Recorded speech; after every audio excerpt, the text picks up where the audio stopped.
two seasoned pilots took to the skies on separate flights, expecting nothing more than routine. But somewhere high above the Earth, fate intervened in ways neither man could have imagined. A mechanical failure, a moment of calm amidst chaos, and an unshakable display of faith would set them on a path that transcended borders, belief systems, and the very boundaries of logic.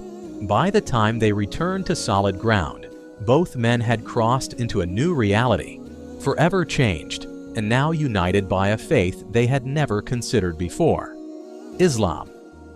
أشهد أن لا إله إلا الله وأشهد أن محمدا رسول الله.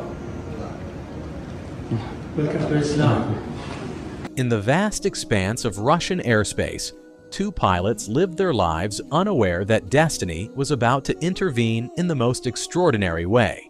Captain Alexei commanded commercial flights across the motherland, his days filled with routine pre-flight inspections and familiar routes that had become second nature after years of service. Meanwhile, hundreds of miles away, Colonel Ivan Petrov soared through military airspace, his decorated 20-year career marking him as one of Russia's finest pilots. Both men shared the same passion for flight, finding freedom and purpose in the endless sky, yet both carried within them an inexplicable emptiness that no amount of professional success could fill.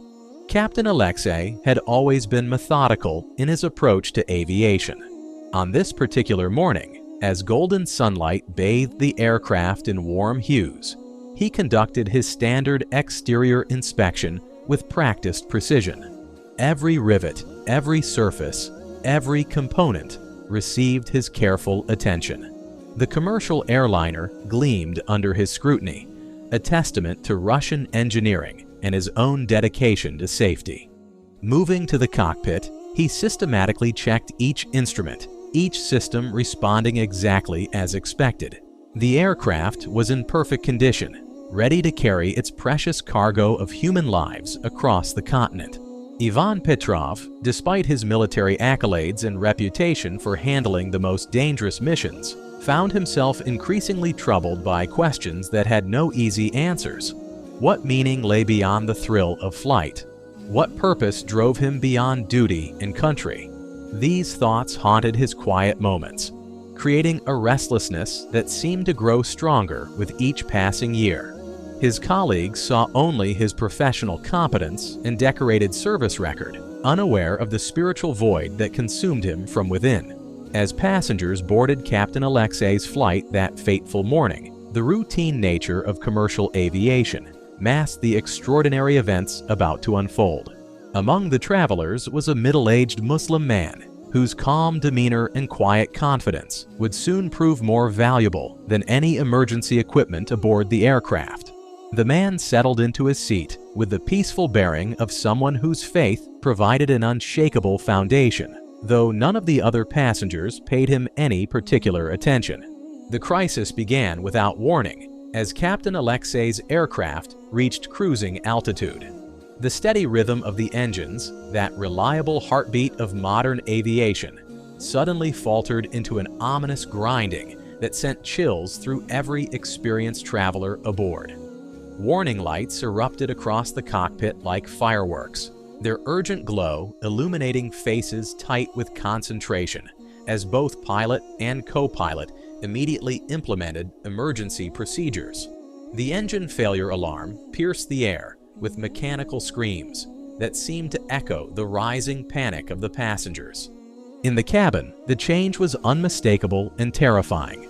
The aircraft's smooth flight deteriorated into violent shuddering as the failing engine struggled against the laws of physics. Passengers who moments before had been reading or dozing were now gripping their armrests with white knuckles, their faces etched with the primal fear that comes when humanity's illusion of control over nature is brutally shattered.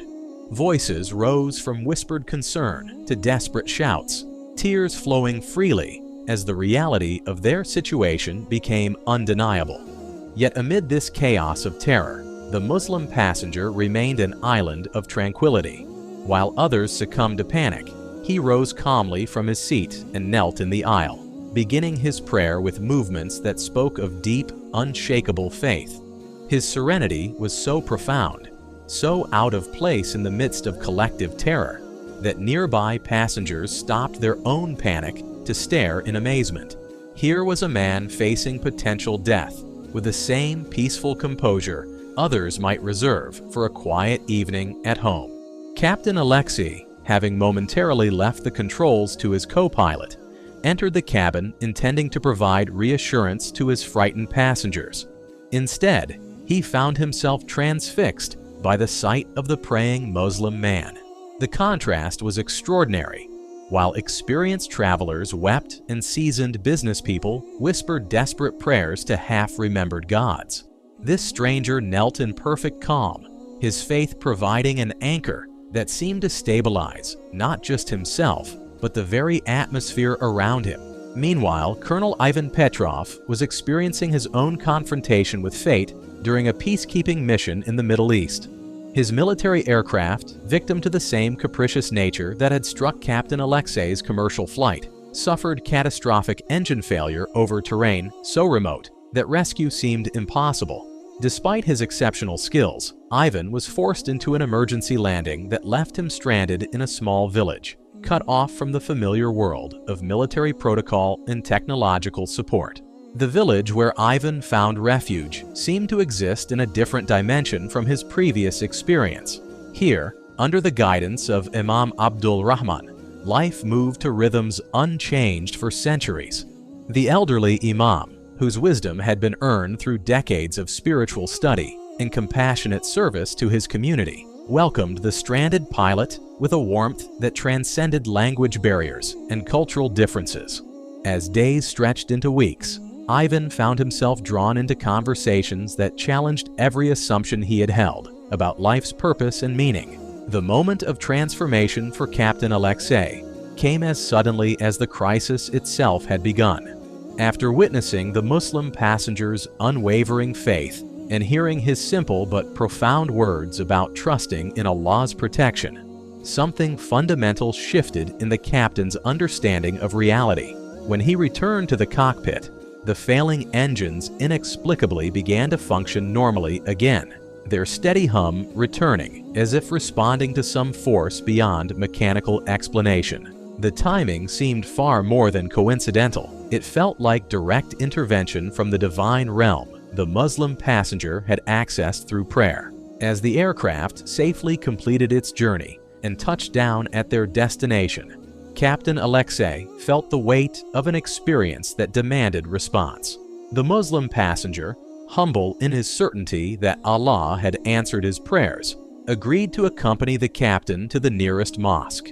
There, surrounded by other aviation professionals who had heard rumors of the miraculous flight, Captain Alexei stood before an imam and spoke the words that would forever change his life. "I bear witness that there is no God but Allah, and Muhammad is his messenger."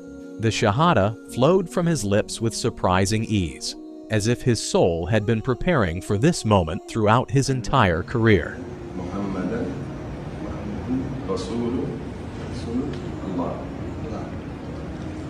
Welcome to Islam.